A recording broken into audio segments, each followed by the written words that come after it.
So it's really, what have I done, in order to make sure that I'm going to have the retirement that I want to? And You've it got to really, the only, replace that paycheck, right? yeah, you got to replace that paycheck.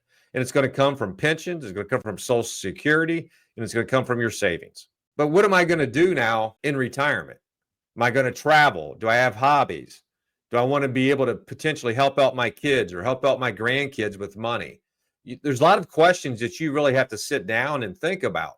What days of the month or what days of the week do you spend your money, the most amount of money? And it's basically on a Friday, Saturday, and a Sunday. Yep. It's your weekend, right? Yep.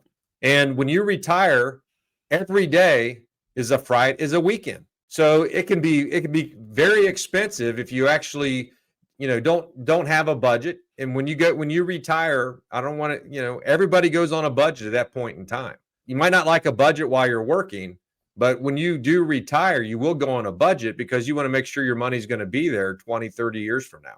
Well, and yeah, you got to make it last. And in other words, you also have to watch out for some key factors, which this is why you can't do it alone. This is where you come in is, how are you going to deal with market volatility? How are you going to deal with inflation?